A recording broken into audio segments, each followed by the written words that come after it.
Yeah, so the question I get asked a lot is, how is it driving on ice? How is it driving on snow and cold weather all the time? So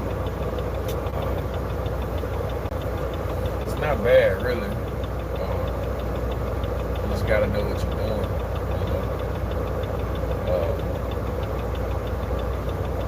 Sometimes you might have to get out, beat a couple brake drums on the trailer. Sometimes your brake drums kind of stick. And that's like really the toughest part about being here in the ice and the snow all the time. January and February is like really the two coldest months that we have. So after February, you're really in the clear end. And safe for a lot of not good drivers to come up north. But anyway, so yeah, I've been dropping a couple videos and stuff like that, but it's my first time going live here, so just kind of wanted to put a face to everything that I've been doing. Those of you that have been following me. So yeah, man, I made it to my relay point. The guy that I'm meeting, the guy that I met, switching trailers with, he don't really speak good English, and it kind of seemed like he was a little bit upset, as far as my time to get here, but it is what it is, man. You got to drive smarter up here, so a lot of times, man, people get upset, people get in a hurry. That's why I see a lot of accidents happen,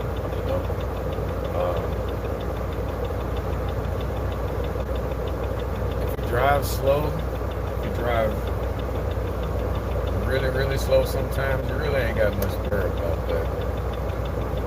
If you're one of them drivers, semi-truck drivers that like to drive fast, stuff like that, like, you're not gonna last long. I see it all the time, man. Especially the southern drivers, like, they come here and it's like, they just think they're supposed to zoom, zoom, zoom, zoom, zoom. But it don't work like that, Slow and steady wins the race,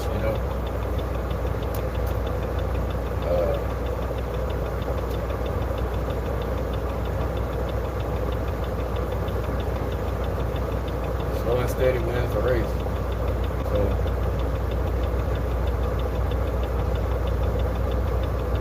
if you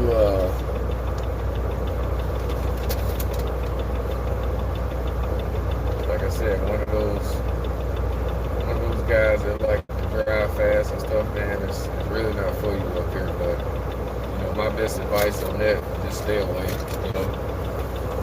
Don't take no loads coming up north. Anyway, y'all hang on for 1 second.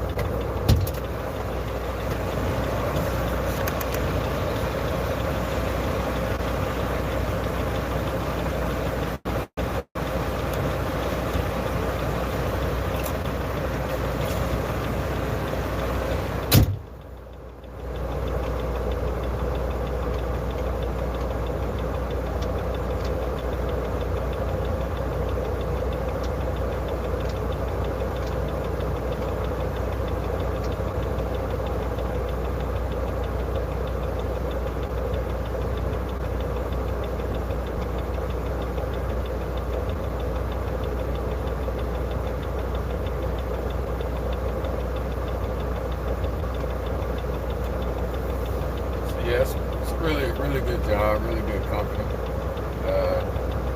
One of my jobs is, so I got 3 different jobs, including working for myself. So,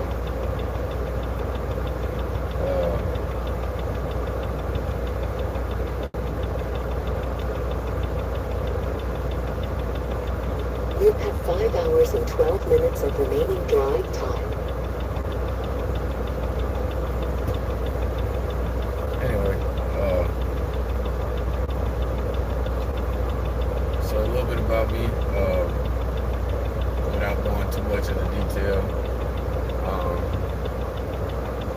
clientele. I started out with a company called Swift. Everybody pretty familiar with them.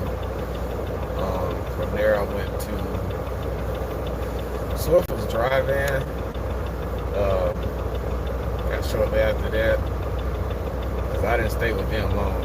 I didn't like the idea of me driving all across the world and them paying me chump change. You know what I'm saying? Like, not a lot of money.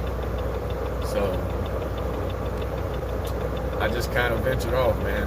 I went from drive-in to flatbed to oversized, supersized loads. Went into the oil fields. Shortly after that, I started CDL training in El Paso, Texas. From there, the military recruited me. I'm not military, but the military recruited me, and they wanted me to start training some of their soldiers that were getting out of the military. So some of them are subscribed to my channel. Some of them I still talk to on a day-to-day basis. They just kind of call me and they need help with anything, any questions they might have. Like, I'm always in their pocket. They know that. So, but I kind of want to go a little bit of a different direction from there. So, have you guys ever applied to a job and a job tell you, after careful review, we noticed that, or we decided that you do not meet all the qualifications, or we found someone else better that better meets our standards and stuff like that?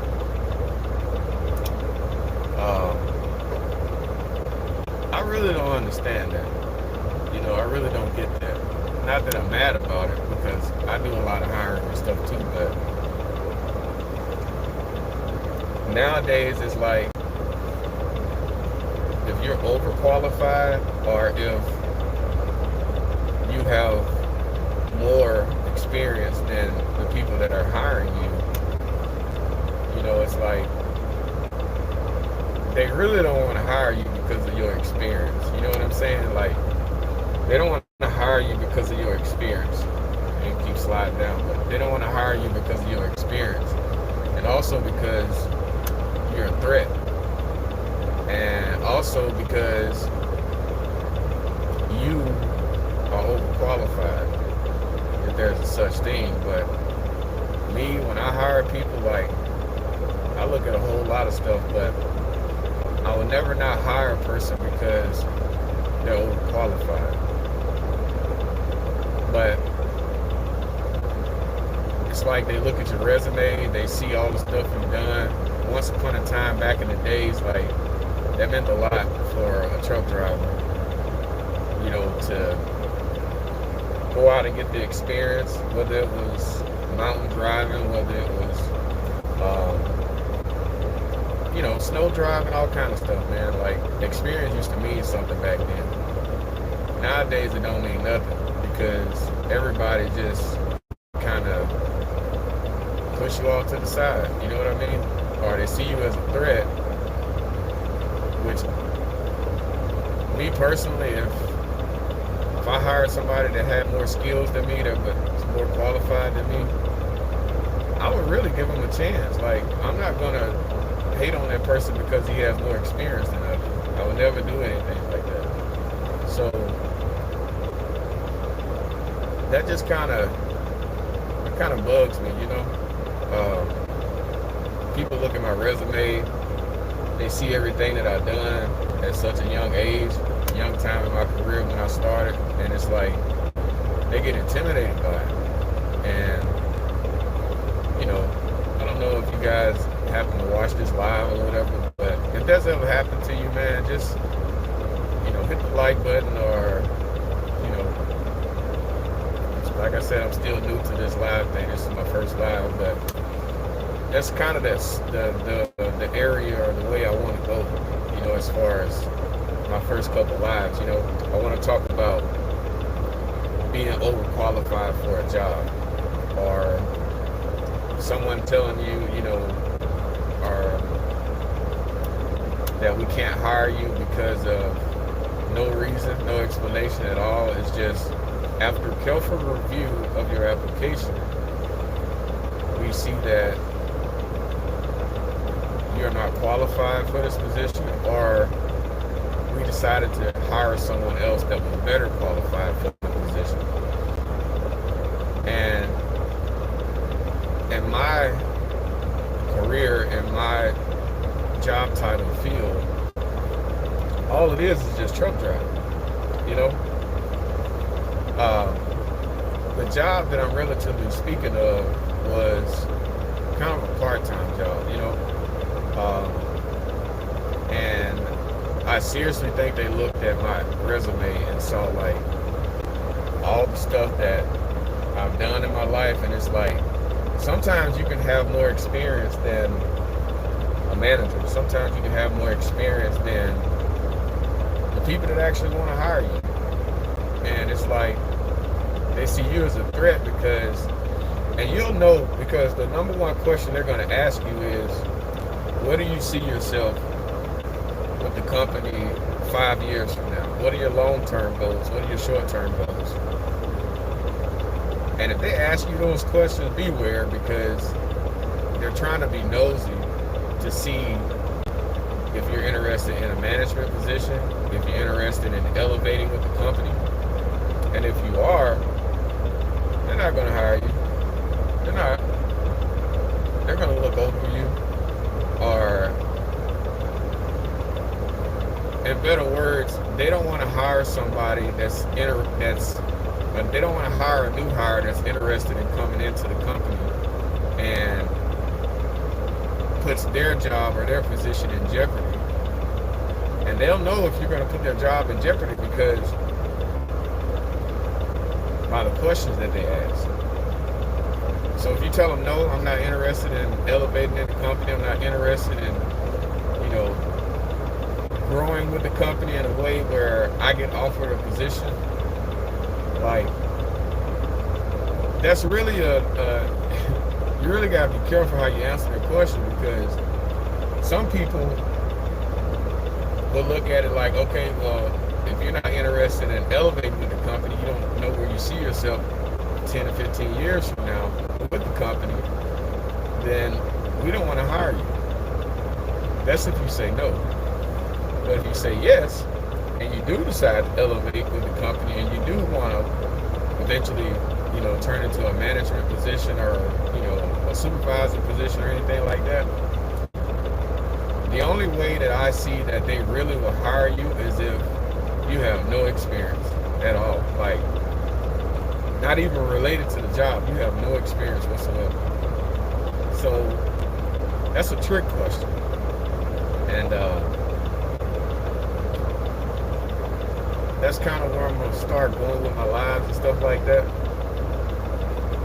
I want to talk about job positions, job experience, stuff like that, because in my eyes, I don't think that's right. You know, nobody hurt my feelings about it. I'm not butthurt about it or anything like that. It's just, why take the time to look at somebody's resume and see that they're qualified, maybe overqualified for the position, or maybe even be a good fit, only to bring them in to interview them, to hear them out, hear their side of the story, give a brief description of their experience, and only to tell them after further review, we decided that, or we wanted to go and hire someone else that was better qualified for the position. No, you didn't. No, you didn't. You saw that person as a threat to your job, so now they don't want to hire you because they're afraid of you taking their position. Ain't that some crazy shit, man? Stuff? Excuse my language. Ain't that some crazy stuff? But either way it goes, man, So this first live with me is entitled After Further Review. After further review,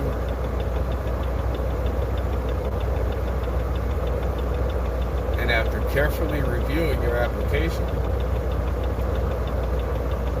we decided to seek another candidate that was better qualified for the position. In all honesty, they should say, after careful review of your application and after interviewing you, we decided that you're not a good fit for the company because we're afraid of you elevating with the company. We're afraid of you eventually taking our jobs.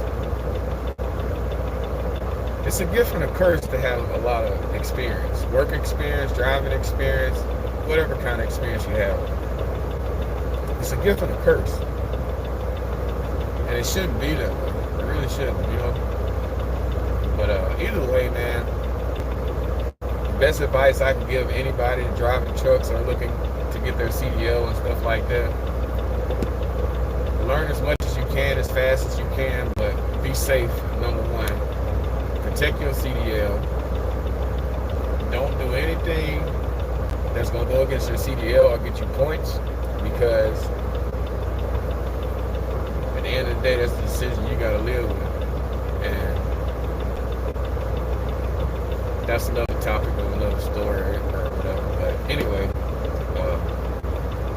so it's a lot I'm going to be talking about related to transportation on this channel. I have 3 other YouTube channels. I haven't started yet, but I got a long way to go. So I got to figure out the YouTube stuff. This is my first video, so it's only going to get better and better and better. I got to learn it.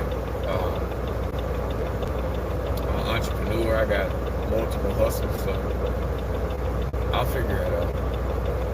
But anyway, back to driving. Be blessed. Don't be stressed. Put God first.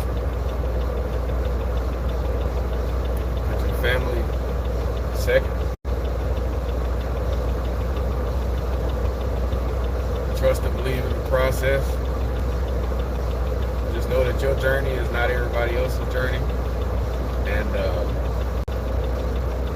I'll let y'all in the next live, man.